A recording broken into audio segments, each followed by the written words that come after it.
Greetings fellow warriors, and welcome back to another Mount & Blade 2 Bannerlord video. Don't you hate it that there's almost no variety in how you play the game? Well, no wonder. There aren't any intricate systems that makes other ways to play the game actually viable and interesting. It's mostly about joining kingdoms and doing wars till you have an aneurysm. But what if I tell you that there's another way to play the game? A way that doesn't always make you feel like a good guy, but more like a bandit. How about a bandit king? And that's what this video is all about. Today I'm going to show you a few mods that will enable a deep, intricate bandit system and the possibility to become an infamous bandit king in Mount & Blade 2 Bannerlord. So sit back and enjoy. Stop right there, criminal scum! I've heard that only a small percentage of you beautiful warriors are actually subscribed to the channel. This makes Artem very sad, so why don't you just hit that subscribe button and now quit lollygagging and enjoy this video. First up, we need some action in Caradia. I mean, what kind of bandit parties do we have? Forest bandits, mountain bandits, steppe bandits, sea raiders and looters. That's why we are going to need the mod Scarment Villainy, which overhauls the game with organized crime. Ever thought it was weird that gangs play such a big role in cities, but there was never a sight of any big organization? Well, now there is. This mod adds proper organized crime to the game. Several new parties will now roam the realms of Caradia, harassing villagers, caravans and alike.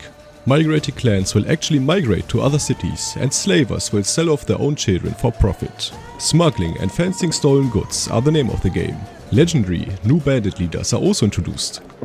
The Kingpin is the leader of the Crimson Cartel and rules the deserts and steppes of Caradia. The Robber Baron leads the Iron Fist and roams around the Empire and Vlandian territories. And the Warlord rules the Kingslayers, who are readying themselves for a war against all kingdoms and nobility. New hideouts such as gang hideouts, slave markets, smugglers' dens and pirate coves will also make an appearance, alongside new random events like riots, revolts and manhunts. Illegal arena fights, new quests and new weapons and other goods are ready to be explored and much more.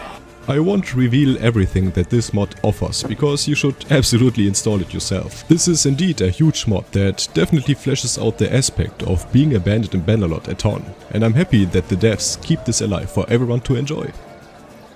So now we have some pretty interesting new features in the game, but you're still a level 1 crook. How can you become a bandit lord? Well, that's why we need a mod called Furbery, which is surely the most important mod in this list. This mod allows you to experience new playstyles, develop a rogue character or simply use dirty tactics and schemes to dominate the world of Caradia. You will be able to support bandit factions to unlock new gameplay mechanics, build safe houses in any hideouts and recruit bandit troops in said hideout. You will also be able to request bandit parties to follow you and manage the horde by holding left shift and tapping the middle mouse button. A new window will appear where you can create a new bandit party from your existing company, which will follow you around. Speak to local gang leaders and increase your relation with them.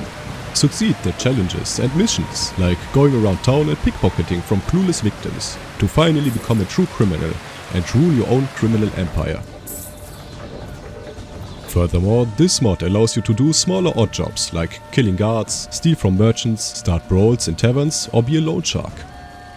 Alongside these smaller missions, you'll be able to do other bigger missions, like forcing tribute, extort a notable, rob, do an insurance scam, a grand heist or a gang trial.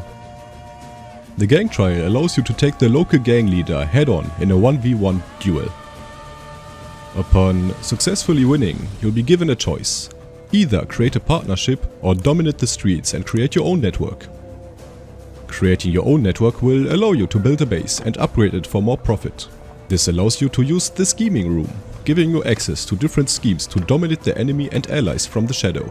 You'll be able to assign companions to new roles such as Enforcer and Spymaster. Train and manage new agents like saboteurs, spies and assassins. From here you'll be able to bribe, blackmail and destabilize clans, as well as poison and murder any hero. New tactics are also at your disposal. For sieges you can sap the wall, poison the water to weaken the garrison and militia or destroy their food stock. For map tactics you'll be able to hide in the forest and distract any enemy party chasing you. You can even infiltrate and assassinate lords yourself. There now are 4 possibilities to enter enemy towns. You can either do it the vanilla way and sneak in, or bribe the guards, get help from your friends and disguise yourself as a guard. While inside you can infiltrate the keep to either destabilize the owner's clan or kill any lord or lady inside. Or enter the prison and try to free all the imprisoned lords and ladies for a massive XP and relation boost. Having some relations with the local gang leaders will let you disguise yourself as a guard to enter the keep. Just make sure that you don't draw any unnecessary attention. Slowly walking past all the guards, you're finally inside the keep and you can do what you must. But be quick, it's pretty difficult to assassinate someone and get out alive.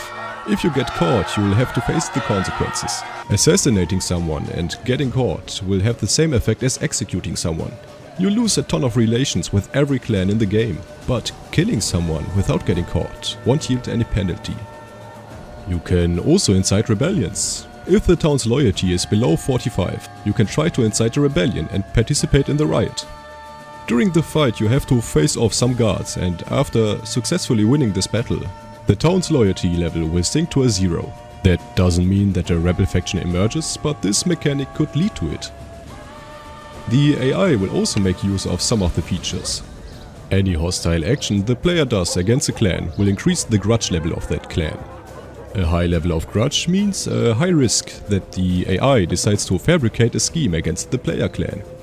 Some of them include destabilization, ransacking your main base, sending an elite party to capture the player, or even going as far as murdering you and your clan members.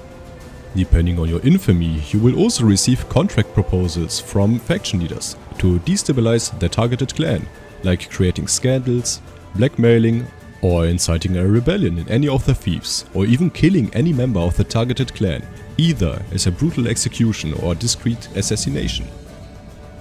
This mod adds so much to the game, and I love that not only you but the AI will also make use of some of the systems.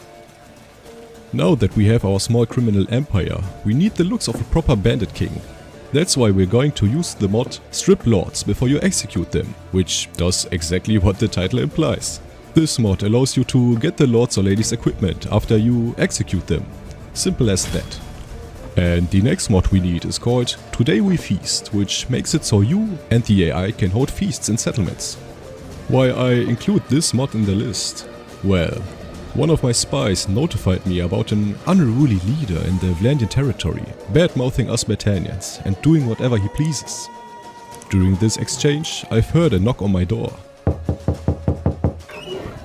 It was a messenger, riding off as swift as the wind, but leaving a piece of now dusty parchment in front of the cracked door. It has the High King's sigil. Seems like he's fed up with the way this Vlandian ruler treats his kin and disrespects the other factions, and he wants to hire me to do the deed. It makes sense that he doesn't want to have his own spy organization carrying out the order. He doesn't want to be associated with any of it. And what did I do? I've never been a very talkative person. Just know that it's been a very generous sum that he paid me, and I never liked pretentious anyway.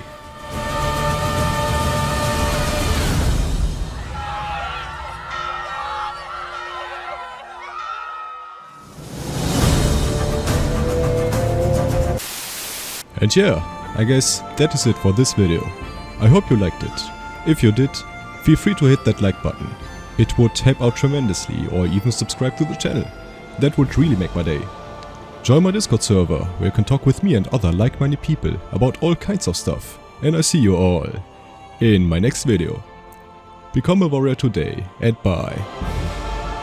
Another huge thank you to Pyrolyzed, Edkaina, Chains, Max, Clinky Man, and all the other members for supporting the channel.